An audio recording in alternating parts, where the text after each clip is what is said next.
السلام علیکم ورحمۃ اللہ وبرکاتہ۔ اللہم صلی علی محمد کما تحب و ترضی۔ اپنا مل خود بنی میں آپ سب کو خوش آمدید۔ حمزات کیوں جھوٹ بولتے ہیں؟ حمزات برا کیوں بن جاتا ہے؟ حمزات کی اقسام کتنے ہیں؟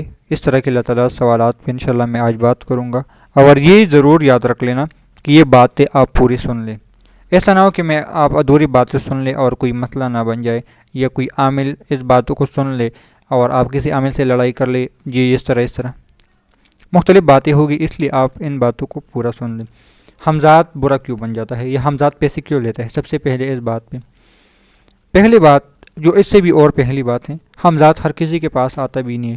ان لوگوں کے پاس آتا ہے جو وقت کے ساتھ موسم کی طرح بدلتے رہتے ہیں، عموماً یا مرشد کا جو ہو جاتا ہے، ان کے پاس اگر آ جائے تو ان کی ایک نعمت ہوتی ہے، ایک سعادت ہوتی ہے، ایک برکت ہوتی ہے، کیونکہ حمزات مختلف کاموں میں کام دے سکتے ہیں، یعنی کسی بھی گھر پہ قبضہ، کسی کے دل و دماغ پہ قبضہ، کسی کی مختلف مسائل میں ان کا ساتھ دینا۔ دل و دماغ سے قبضے سے مراد ان کے برے وساوس وغیرہ باندھ دینا، کیونکہ حمزات کی ایک قوت ہوتی ہے جو جنات پہ بھی کبھی کبھار باری آ جاتا ہے، کبھی کبھار، کیونکہ اقسام ہوتے ہیں، مختلف اقسام کی بات ہے۔ برا کیوں بن جاتے ہیں اور پیسے کیوں لیتے ہیں؟ یہ ایسے سوالات ہیں جو کافی اہم ہے۔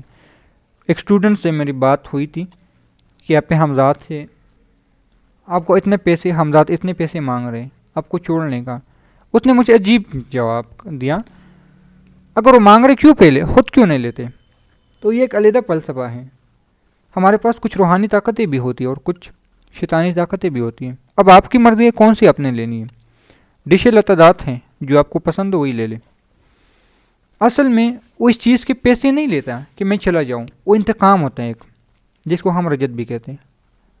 انتقام، کیوں بلایا مجھے، کیوں پڑھائی کر کر کے میری طرف تصور کیا، کیوں مجھے جگانے کی کوشش کی، سو رہا تھا، اپنے کاموں میں مصروف تھا، لگن تھا، مجھے کیوں اٹھایا؟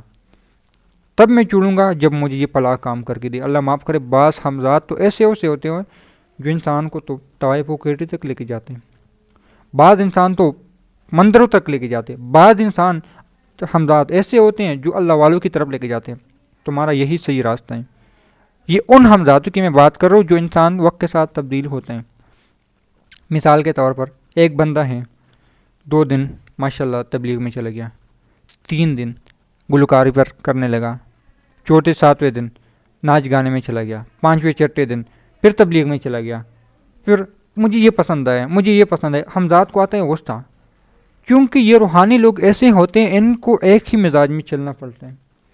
اب میں کیا کرتا ہوں، بذات خود اپنی بات کروں، میں ہر کسی کو وقت نہیں دے سکتا، ان سے بات نہیں کر سکتا، ملاقات کے لیے میں خود ان کو بلاتا ہوں۔ پہلے میری ترتیب دے ان کے ساتھ میں جاتا تھا، ہر کسی سے میرا میلنا جولنا کم ہے۔ کیوں؟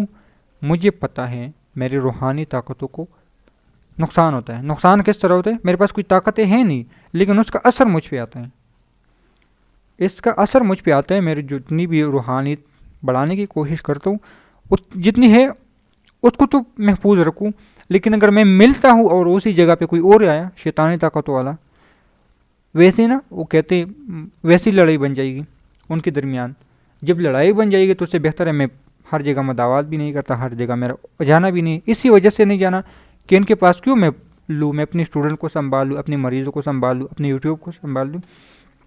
تو یہی حمزات کا ہوتا ہے کہ پیسے کیوں لیتے ہیں، بلایا کیوں ہمیں، اس کے علاج پہ اتنے پیسے لگتے ہیں۔ یہ بات میں نے پہلے کی کہ ایک علیحدہ فلسفہ ہے کہ جی پلا عامل نے کہا تھا، اپنا عامل خود بنے نے کہا تھا کہ حمزات پیسے لیتے ہیں اگر کوئی ان سے نکالنے والا ہو، ان سے بات کرنے والا تو ہو، ان سے مذاکرات کرنے والا تو ہو۔ ایسے بھی جو مان جاتے ہیں اللہ کے لیے چھوڑ دے، میری بات کا لاج رکھے، میری مرشد کا لاج رکھے، حضور صلی اللہ علیہ وسلم، میں ان کا واسطہ دیتا ہوں، حضرت سلیمان علیہ السلام کا واسطہ دیتا ہوں۔ اکثر لوگوں نے حضرت سلیمان علیہ السلام کو ایک دکانداری اللہ معاف کرے بنا رکھا ہوا ہے کہ ان کو جب تک یہ سلیمان علیہ السلام کی قسم نہ دے یہ نہیں چلی جائیں گے۔ بہت سارے ہستیاں ہیں، حضور صلی اللہ علیہ وسلم سے بڑھ کے کوئی بھی ہستی نہیں ہے۔ یہاں تک میں نے جنات کو دیکھا ہے کہ حضور صلی اللہ علیہ وسلم کا قسم دیتی ہی ان کو تو ہائی نکل گئی، وہ تو ایمان کے پتہ نہیں کس درجے پہ پہنچ گئے کہ کہتے اس چھوٹی سی بات کے لیے تم مجھے حضور صلی اللہ علیہ وسلم کا قسم دیتے ہو، کیا تم مسلمان ہو؟ یہاں تک کیا تم میں ایمان نہیں ہے کہ تم ایسی ہستی کا ہمیں قسم دے رہے ہو؟ ہم تو کسی اللہ والے کی محفل کی ہم کوئی اچھی بات سنا دو، یہاں تک کہ تم مجھے کلمہ سنا دے، میں آپ کی کلمہ سنتے ہی اگر مجھے دلی سکون ہوئے میں چلا جاؤں گا، تم اس خط سے کی. تو بعض لوگوں نے تو اس کو دکانداری سجا رکھا ہوئے ہیں، قسم دیں گے، اس کی قسم کے اتنا میوہ لیں گے، اس کا یہ کر لیں گے. نہیں، ایسی بات نہیں ہے. ہم ذات لیتے ہیں پیسے، ہم ذات بدلتے بھی ہیں، ہم ذات جھوٹ بھی بولتے ہیں، ہم ذات کو پکڑنا بھی مشکل ہو جاتا ہے، شرارت بھی کرتے ہیں، تنگ بھی کرتے ہیں، یہ نہیں. لیکن دکانداری بھی اس میں بہت سارے پہچاننا بہت ضروری ہے. لفظوں کو پہچاننا، تاثیر کو پہچاننا، چال کو پہچاننا بہت اہم ہے. اہم موضوعات ہیں جس کو آپ لوگوں نے سمجھنا ہے، پرکھنا ہے، ٹٹولنا ہے. اس لیے میں کہتا ہوں اپنا عمل خود بنے. اللہ نے ایک نظام خود ہی بنا رکھا، خود ان چیزوں کو سمجھنے کی کوشش کرے. کتنے لوگ آئے میرے پاس جب میں نے تسخیر پریا کے کورس کا آغاز کیا، 6 لاکھ تک بندوں کو دیے، 5 لاکھ نمبر بلاک کر دیا. کس کے پاس اتنا ٹائم ہوتا ہے؟ جس نے 6 لاکھ دیا ان کے پاس بھی اتنا ٹائم نہیں کہ میں اپنے پیسے لے سکوں. جی ہاں، ان کے پاس بھی اتنا ٹائم نہیں، کیونکہ ہوتے بڑے لوگ ہمیں دے ہمارے کاموں میں ہمارا ساتھ دیں گے، نمبر بلاک کر لیتے ہیں. میں کبھی کبھار حیران ہوتا ہوں کہ یہ ان کو یہ بھی ٹینشن نہیں ہوتا کہ کسی اور نمبر سے کر سکتے ہیں. یعنی وہ اتنا پختہ ہو جاتے وہ لوگ. پتہ نہیں اپنی باتیں کہاں سے کہاں میں چھوڑ گیا. ہم ذات پیسے لیتے ہیں، ہم ذات کو دینے بھی چاہیے. ہم ذات سے چھٹکارا پانے کے لیے انسان بہت سارے ہیلے بہانے بھی کرتے ہیں، لیکن سمجھنا یہ بھی چاہیے کہ یہ ہم ذات کا اہل ہے، یہ ہم ذات سے مذاکرات کر بھی سکتے ہیں.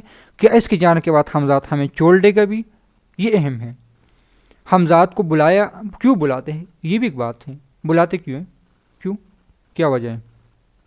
تمہارے پاس اتنا وقت ہے ہم ذات کو بلاؤ. میں کیوں کہتا ہوں جنات کو قابو نہ کرو، ہم ذات کو قابو نہ کرو؟ وقت لیتے ہیں. کوئی مجھ پہ یہ اعتراض کر لے آپ کیوں کرتے ہو، میرا شعبہ یہی ہے، مجھے کوئی اور کام نہیں آتا. یہ بھی ایک بات ہے. نہیں، بہت ساری چیزوں کے لیے بہت ساری باتوں کو سمجھنا پڑتا ہے. علم کا کوئی حد نہیں ہے. اعتراضات پھر ہم ذات کی دنیا میں کتنے کمنٹس، حالانکہ میں نے ہم ذات پہ ماشاءاللہ ایک علم دیا ہے ہم ذات کے متعلق، مجھے جنات کے متعلق، جنات کے اٹھنا بیٹھنا. حالانکہ میں نے جنات کو نہ دیکھا نہ ہم ذات کو، دیکھ بھی کیسے لوں، وہ آنکھ کی میری نہیں ہے. لیکن ان سے رابطہ رکھنا کی طاقت اللہ نے کچھ عطا کی ہے، کچھ دی ہے. چین بھی سکتے ہیں، اس میں میرا کوئی کمال نہیں ہے. جو دے سکتے ہیں وہ لے بھی سکتے ہیں. بات کرنا، مذاکرات کرنا، ان سے معافی مانگنا، یہ بھی ہر عامل کی بس کی بات نہیں ہوتی. ان سے معافی مانگنا. ایک عامل تھا، ایک واقعہ سناتا ہوں. ایک جن آتا تھا کسی عورت پہ، بڑا شرارتی تھا، بڑا ڈاڈا تھا. انہی گھر میں بس ایسا تھا شرارتی بندہ. تو بہت سارے عاملوں کو نا اس نے یعنی ٹٹول لیا، ججوڑ لیا. بہت سارے عاملین بھاگ گئے، جو بھی آتا تھا بگا لیتے، جن اتنا طاقتور تھا. پھر اس کو پتہ نہیں کیا سوچی، اس نے کہا پلا مولوی کو بلاتے ہیں نا، پلا مدرسے کے مسجد کے مولوی کو بلاتے ہیں، ان کو بھی نا اس طرح بے عزت کرتے ہیں، مار پیٹتے ہیں. تو وہ بندہ چلا گیا مولوی کے پاس.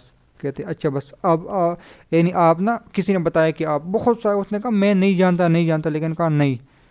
وہ انکار بھی نہیں کر سکتا کیونکہ مولوی تھا. صرف ایک شرط پہ مان گئے کہ اگر ماننا ہے میں نے نکالنا ہے جن تو مجھے اکیلے کمرے میں جانا ہوگا. اب اکیلے جانے میں ان کو کیا وجہ تھی وہ بتاتا ہوں. پریشان، لیکن اس نے کہا اگر میں نے ہی علاج کرنا ہے تو مجھے اکیلے ہی جانا پڑے گا. اب ایک طرف مولوی، دوسری طرف عورت پہ جن، سمجھ نہ آنے والی بات. تو کرتے کراتے ان کو اجازت دی کہ چلو آپ ٹھیک ہے اکیلے کر لے. اس اکیلے جانے میں اس نے کیا کیا؟ مولوی تھا، اللہ کا واسطہ دیا، قرآن کا واسطہ دیا، مسجد کا واسطہ دیا. کچھ نہیں آتا، پتہ نہیں کس سوچ سے مجھے لے کر آئے، کیا نظریہ تھا ان کا، مجھے بے عزت کرنے کا، میری حدیث کا، حضور صلی اللہ علیہ وسلم کی حدیث کا مذاق اڑانے کا. کچھ نہیں آتا مجھے سمجھ. اللہ کے واسطے چھوڑ دو اس کو، اللہ اور رسول کے واسطے چھوڑ دو. واسطے دینے لگا، اس عورت کے پیر پکڑنے لگا. اس عورت کے نہیں، اصل میں جن کے پیر پکڑنے لگا. مہربانی کر لے، چھوڑ دے اس کو. مانتا ہوں بہت نام سنے آپ کا، بڑے عامل ہو تم خود، نام سنے، باتیں سنیے، لیکن اب مجھے بلایا ہے، مجھے بے عزت کر رہے ہیں.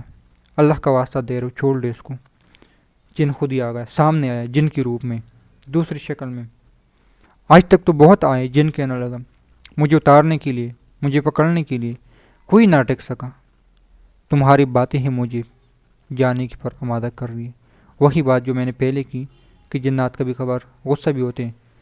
تم ایسی ہستی کا مجھے قسم دے رہی ہو، جس ہستی کے بارے میں وہ اتنا کمزور نعوذ باللہ ہو گیا کہ مجھ جیسی نااہل کو جنات خود کہتے ہیں، مجھ جیسے نااہل کو تم یہ کروا رہے ہو، یہ بول رہے ہو کہ آپ میں ایمان کا اتنا ذرا نہیں ہے کہ حضور صلی اللہ علیہ وسلم کو میرے سامنے، مجھ نااہل کے سامنے لا رہے ہو. عجیب باتیں ہیں. جن چلا گیا، مولوی سے معافی مانگنے لگی، معاف کر دے بس، آپ کی باتیں مانتا ہوں. چلا گیا. اللہ نے اس کی لاج رکھی، پھر کبھی نہیں آئے جن. ایک مزدور تھا، 25 سال مدینہ منور میں گزارے.